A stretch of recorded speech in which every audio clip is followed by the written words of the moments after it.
Hadithi inaanza na chombo cha angani ambapo mwanamume anaitwa Tom yuko busy na kazi yake. Anafanya kazi ya kutuma taarifa kutoka angani kwenda duniani na anawaambia wakubwa wake haraka kwamba kwa siku chache zilizopita mipira ya moto imekuwa ikitoka kwenye jua haraka sana. Wakati bado wanazungumza, ghafla mawasiliano yao yanakatika na Tom anaanza kuhisi hatari kwa sababu mipira ya moto inaanza kuanguka haraka karibu naye kuelekea duniani na chombo cha angani cha Tom pia kinaanza kwenda chini. Baada ya tukio hili, mandhari inahamia kwenye eneo la vilima nchini Uingereza linaloitwa Heatherfield, ambapo tunawaona Owen na mkewe Jane ambao wanaishi katika nyumba ndogo. Kama kila siku, Jane anapomaliza kiamsha kinywa na kwenda nje kupata hewa safi, ghafla anaona mipira ya moto ikianguka kutoka angani ambayo inapiga chini na kusababisha mlipuko mkubwa. Wakati huo, Owen aliyekuwa ndani ya nyumba pia anasikia sauti na anakimbia kuelekea kwa Jane. Kisha Jane anaenda mahali ambapo mpira wa moto ulikuwa umeanguka, lakini eneo lote limeharibiwa kabisa na ndege wote pia wamekufa. Kisha ghafla Jane anaanza kujihisi mgonjwa na damu inaanza kutoka kwenye pua yake. Wakati huo Owen pia anakimbia na kumfikia na anamnyanyua na kumpeleka ndani ya nyumba, lakini safari hii Jane anaanza kuwa na tabia za ajabu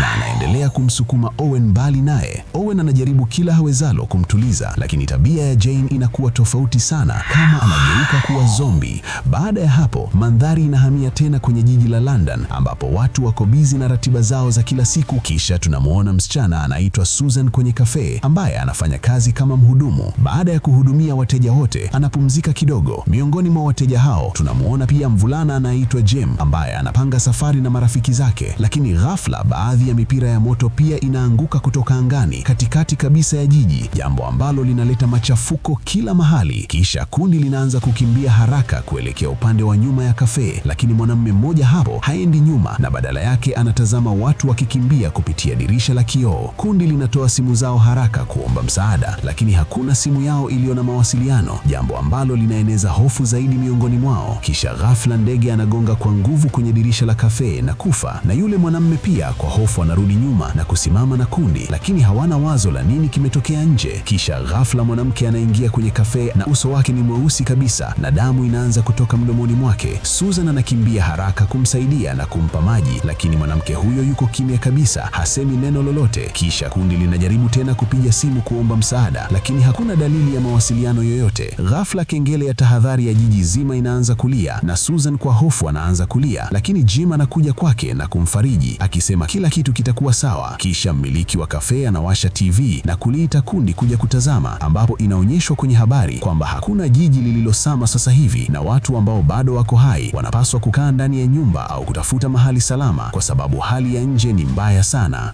Ghafla hali ya yule mwanamke aliyekuwa ameingia ndani inaanza kuwa mbaya zaidi. Kundi linakimbia kwenda kumsaidia, lakini Jim anamuona mwanamke mwingine nje ambaye ameshageuka kabisa kuwa zombi. Jim anamwomba mmiliki wa kafe funguo haraka ili aweze kufunga mlango, lakini marafiki zake wanasema labda anahitaji msaada, tunapaswa kumsaidia. Lakini Jim anachukua ufunguo haraka na kufunga mlango. Kisha yule mwanamke aliyekuwa ndani naye anageuka kuwa zombi na kuanza kulishambulia kundi, lakini mwanamume mmoja aliyekuwa hapo anamshika kwa nguvu, na katika mapambano hayo yule mwanamke zombi anamng'ata mkono wake. Kwa sababu ya maumivu, yule mwanamume anampigiza kwa nguvu ukutani, jambo ambalo linamuua. Kwa upande mwingine, jiji lote linaanza kuharibiwa na serikali inajaribu kila iwezalo kudhibiti hali hiyo. Kundi lile kwa hofu linaziba mlango ili kitu chochote kutoka nje kisiweze kuingia, lakini mazombi wa nje wanaendelea kujitahidi kadiri ya uwezo wao kuingia ndani. Yule mwanamume aliyeng'atwa naye anaanza kujihisi mgonjwa na damu inaanza kutoka mdomoni na puani mwake. Kundi linagundua kuwa naye atageuka kuwa zombi, hivyo mmiliki wa kafe anachukua haraka kikaango frying pan na kumpiga nacho kwa nguvu na kumfanya aanguke chini. Kundi linatoroka haraka kupitia mlango wa nyuma, lakini sekunde chache baadaye yule mwanamume anageuka kuwa zombi kamili na kuanza kusimama tena na kumshambulia mmiliki wa kafe. Wakati huo huo, kundi linakimbia katikati ya jiji likijaribu kutafuta mahali salama, lakini jiji lote limejaa mazombi. Kisha Susan anawaambia kila mtu kuwa ana gari na wanaweza kutoroka humo kwa usalama, hivyo kila mtu anaanza kuelekea kwenye hilo gari. Kundi linapofika kwenye eneo la maegesho, wanaona kuwa baadhi ya mazombi tayari wako hapo na wanamwambukiza mtu mwingine.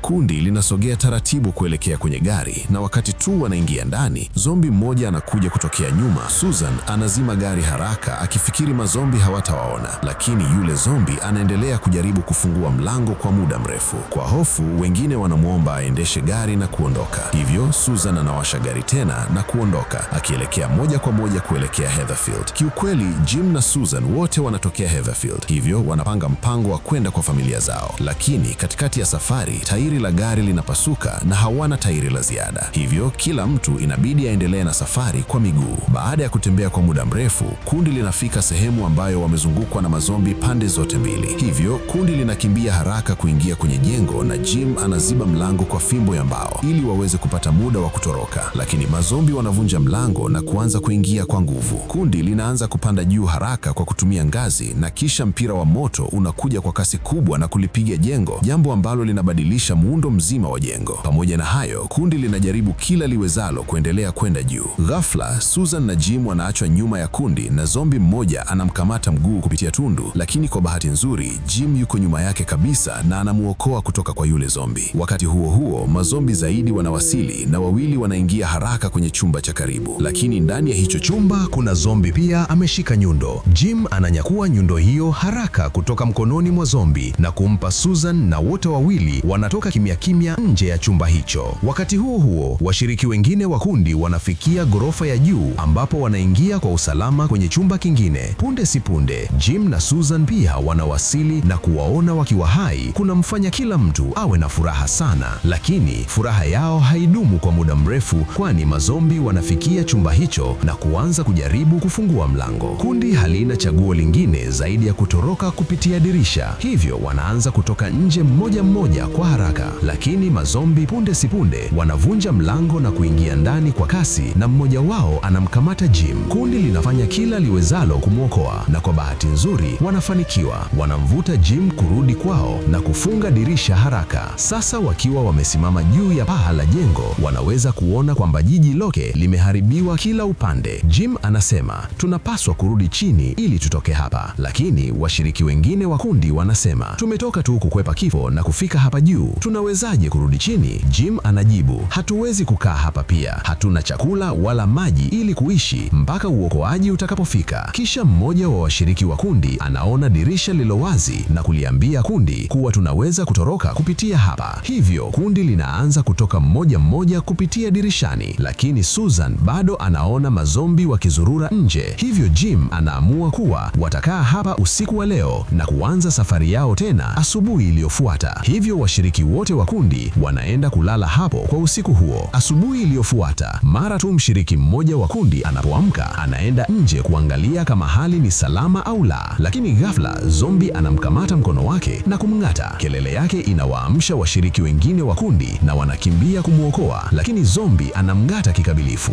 Mara tu kundi linapomvuta rafiki yao, zombi anajaribu kuingia ndani ili kuang'ata washiriki wengine wa kundi, lakini Jim ananyakua haraka nondo ya chuma iliyokuwa imelala karibu na kumuua zombi huyo kupitia mlangoni. Baada ya hapo, kundi linajaribu kuondoka kwenye jengo hilo kimya kimya wakiwa na rafiki yao aliyejeruhiwa, lakini wanapofika kwenye ngazi wanaona mazombi wengi wamekusanyika chini. Hivyo kundi linarudi juu kwenye paa. Mara tu wanapofika juu, hali ya rafiki yao inaanza kuwa mbaya zaidi. Jim anatafuta haraka njia ya kutorokea na anapata ngazi zinazoshuka chini. Kundi linaanza kutoroka kupitia hapo, lakini afya ya rafiki yao inaendelea kuwa mbaya na anaanza kupata shida ya kupumua. Jim ambaye alikuwa nyuma anaenda kumsaidia rafiki yake, lakini kufikia wakati huo rafiki yake ameshageuka kabisa kuwa zombi na kumshambulia Jim. Susan ambaye bado yuko karibu anakimbia haraka na kumpiga yule rafiki zombi na nyundo na kumuua papo hapo. Kisha kundi linaondoka mahali hapo na kuanza kutafuta eneo lingine salama la kushinda usiku. Punde si punde wanaona hospitali na wanachukua lifti ili kwenda ghorofa ya juu. Wanapofika ghorofa ya juu hawaoni zombi yoyote mwanzoni na wanaendelea kusonga mbele, lakini ghafla zombi anakuja kutokea pembeni na kushambulia na anamng'ata mshiriki mmoja wa kundi vidole. Jim anamvuta zombi huyo nyuma haraka na Susan anampiga kichwani na nyundo, lakini rafiki yao yuko katika maumivu maumivu makali. Hivyo Susan na Jim wanaenda wenyewe ghorofa ya juu, huku wakiwaacha wengine kwenye chumba kimoja ili kuhakikisha ghorofa za juu ziko salama. Lakini wanapofika juu, wanapigwa na butwaa kwa sababu ghorofa yote ya juu imeharibiwa. Wakati huo huo, rafiki wa Jim ambaye yuko na mpenzi wake Kate kwenye ghorofa ya chini anajaribu kwenda juu kwa msaada wake, lakini anaanguka chini na kutengeneza kelele inayovutia mazombi wa karibu. Wapenzi hao wanajificha haraka chini ya kitanda ili mazombi wasiwaone. Wakati huo huo, Jim na Susan wanampata daktari kwenye ghorofa ya juu. Wanamuomba msaada, wakisema rafiki yao yuko hatarini na anahitaji matibabu, lakini daktari anasema, siwezi kuja nanyi, kuna mazombi wengi sana huko chini. Wakati huo huo, wale wapenzi wanajaribu kurudi juu kimya kimya, lakini hali ya mwanamume inazidi kuwa mbaya na damu inaanza kutoka kwenye pua na mdomo wake. Anamwambia Kate aondoke, lakini Kate anakataa kumwacha peke yake. Hivyo anamsukuma Kate nje ya chumba, akimfungia nje na yeye anabaki ndani akigeuka kabisa kuwa zombi. Jim na Susan wanafika kwa wakati na wanamchukua Kate pamoja nao. Kisha kundi linaondoka kwenye jengo hilo wakifikiri kwamba labda jiji haliko salama tena, lakini baada ya kutembea kwa muda wanasikia sauti za mazombi huko pia. Hivyo wanaanza kukimbia, lakini ghafla Kate anaanguka chini na kuachwa nyuma. Wakati Susan na Jim wakikimbia kwa kasi, wanasikia mayowe ya Kate. Zombi amemshambulia. Wanakimbia kurudi kwake. Jim anamuua zombi haraka, lakini inakuwa tayari ni kuchelewa kwa sababu Kate naye ameshageuka kuwa zombi. Sasa Susan na Jim wakiwa wamejawa na huzuni, wanaendelea na safari yao wenyewe wakielekea Heatherfield. Baada ya kutembea kwa muda mrefu, Susan na Jim hatimaye wanafikia nyumba ya Susan ambapo wanamkuta mdogo wake tu, Nicole. Susan anamuuliza kuhusu wazazi wao, lakini Nicole anasema yeye ndiye pekee aliyebaki hai. Wengine wote wamegeuka kuwa mazombi. Kisha kundi linaingia kwenye gari na kuelekea kwenye nyumba ya Jim. Wanapofika, wanakutana na kaka yake Jim, Owen, ambaye tulimuona mwanzoni mwa hadithi. Owen anakuwa na furaha sana kumuona mdogo wake Jim na anamkaribisha kila mtu ndani. Lakini baada ya muda fulani, Jim anamuuliza kaka yake kuhusu Jane alipo, lakini Owen hatoi jibu lolote. Ghafla king'ora nje ya nyumba kinaanza kulia. Ni kile ambacho Owen alikuwa amekiweka ili kubaini mazombi, lakini bahati nzuri inatokea kuwa ni zombi mmoja tu na Owen anamuua haraka. Baadaye jioni hiyo, wakati kundi likipumzika, tunamuona Susan akiwa ndani ya bafuni, lakini ghafla anasikia sauti kutoka chumba kingine. Anaenda haraka kukagua na kumkuta Jane akiwa amefungwa kwenye chumba hicho. Wakati huo huo, Owen naye anafika na kumwambia Susan aje ale na kisha anaondoka hapo. Baadaye kila mtu anapokuwa akila chakula cha jioni, Susan anamuuliza Owen, kwa nini umemweka Jane hai mpaka sasa? Owen anajibu, kwa sababu Jane hamdhuru yoyote, ndiyo maana nilimweka hai. Hivyo kila mmoja anahisi utulivu kidogo na wote wanaenda kulala kwa usiku huo. Asubuhi iliyofuata, Owen anapoamka na kwenda kumkagua Jane, anakuta kwamba amekata kamba iliyofungwa mkononi mwake na ghafla anamshambulia Owen na kumng'ata mkono wake. Wakati huo huo,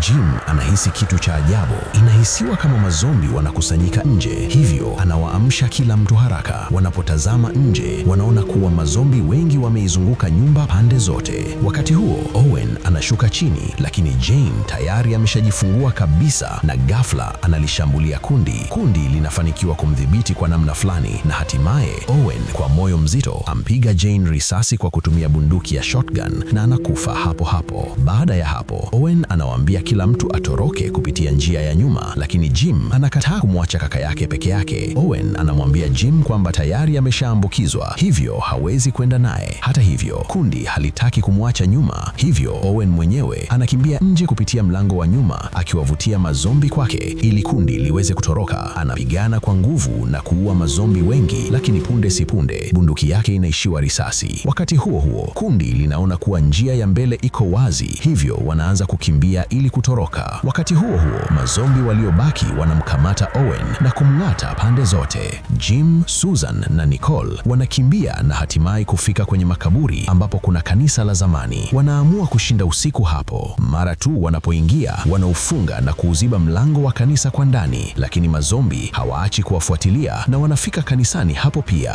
Wanaanza kuvunja mlango mkuu. Wakati huo, Jim anawaambia Susan na Nicole waende juu kwenye mnara, wakati yeye mwenyewe akijaribu kushikilia mlango na kuwazuia mazombi, lakini mazombi ni wengi mno na wanauvunja mlango na kumkamata Jim. Jim anapambana kwa namna fulani na kukimbilia kwenye mlango wa mnara ambapo Susan na Nicole wanamgojea. Wanaufungua mlango haraka, wanamvuta ndani na kuufunga tena. Kisha Nicole anajaribu kutumia redio kuomba msaada, lakini kwa kusikitisha hakuna anayejibu. Kuona hivyo, Susan anaanza kulia, lakini lakini mdogo wake anamfariji kwa kusema kuwa kila kitu kitakuwa sawa. Kisha kundi linaona mazombi wengi wakija kutokea chini na hawana njia ya kutorokea. Wote wanapigwa na butwa na kuwa na huzuni na wanakwama hapo. Na hapa ndipo hadithi inapoishia. Je, Jim, Susan na Nicole wananusurika au nao wanageuka kuwa mazombi? Toa maoni yako hapo chini. Usisahau kulike video hii na kusubscribe kwenye channel